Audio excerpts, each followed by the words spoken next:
got a new saying in the hood today. Not stop snitching, stop slaving. Stop being a slave to racism. Stop being a slave to gangsterism. Stop being a slave to thuggism. Stop being a slave, period, to anything but God. How in the hell does that make sense? I don't give a damn what Cameron said. I don't give a damn what no rapper says.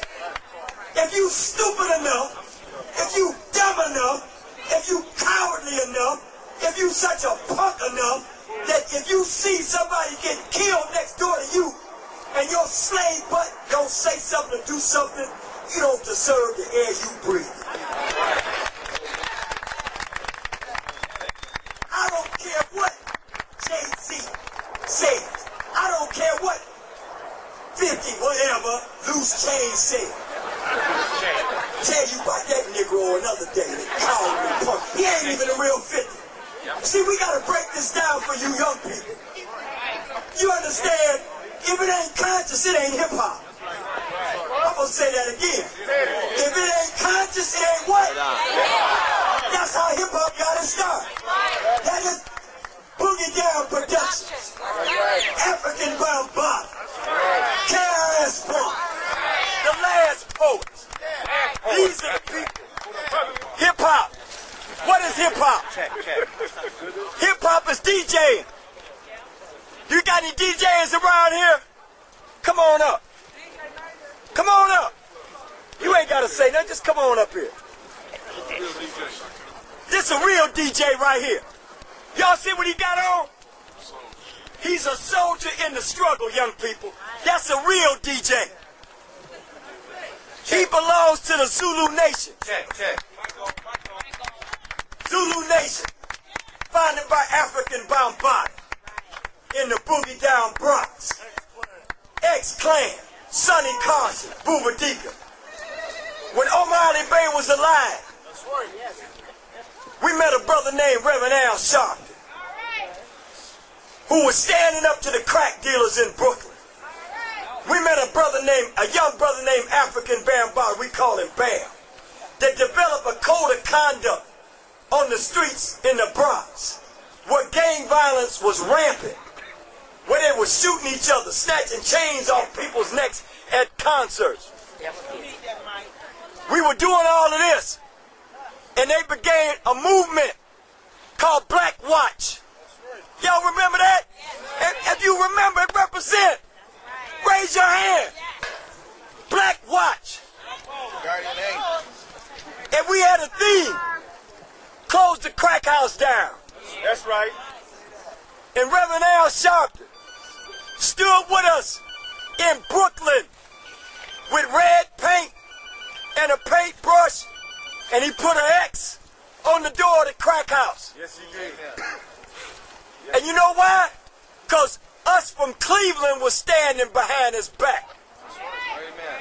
We didn't need no introduction in Cleveland, because we closed the crack house down every night. We was closing them down.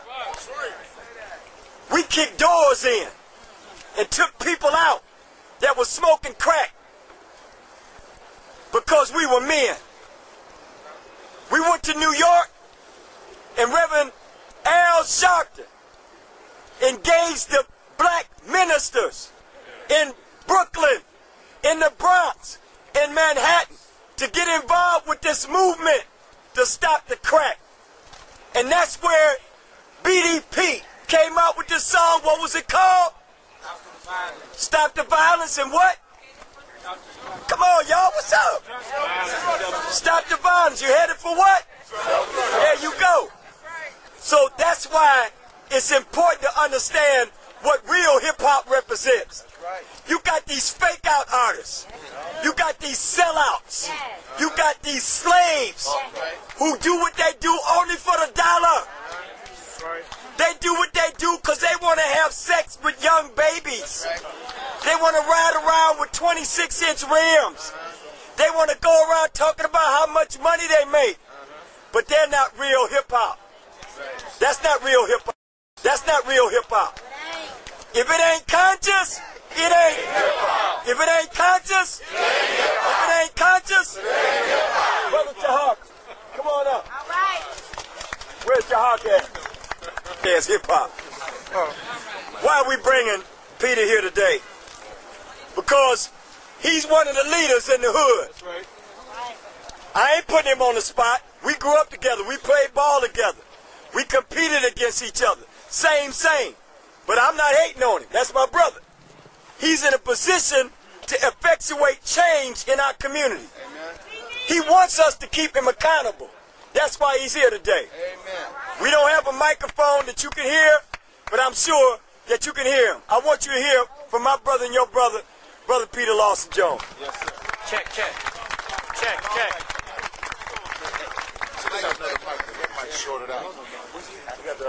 First, I think we need to commend and show our appreciation to Khalid and the others who have organized this very important march. Give it up to them, please.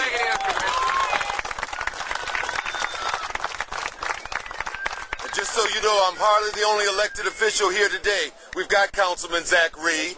That's right. We have Councilman Roosevelt Coates. That's right. We have Councilman Kevin Conwell. And where's my brother Nathaniel Martin from East Cleveland? So there are a number of elected officials who understand how important this moment is. State Representative Eugene Miller. State Representative Eugene Miller. Okay. Let me say this. Let me say this. Oh, there's plenty of action. If we could talk about that. We're going to talk about that. That state rep, come on down here.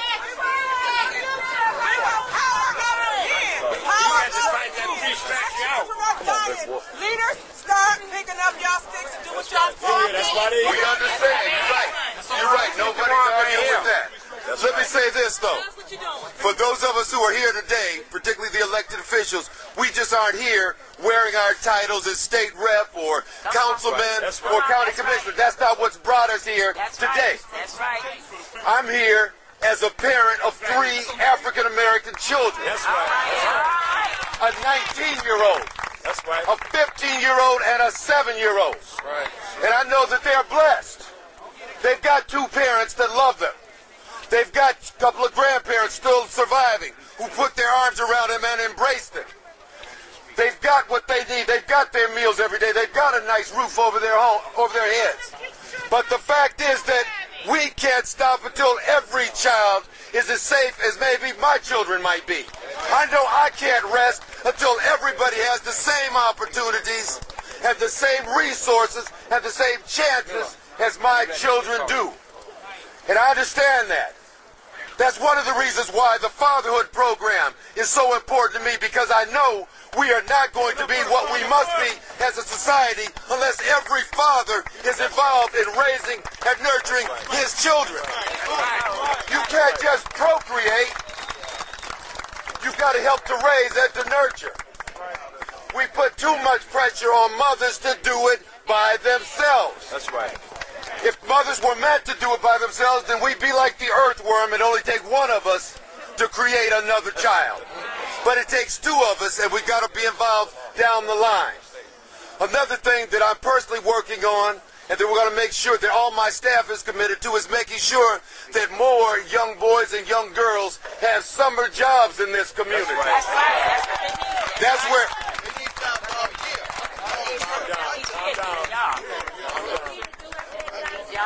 But we have to make sure that our children have a chance to see what it's like in the work world, so that they can make the adjustment and have jobs that can sustain their own families when they're old enough to have those families. That's right.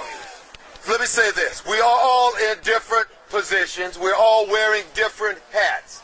We can't all do the same thing to advance this noble cause of making sure. He said, I don't want to go to school no more. I ain't trying to graduate.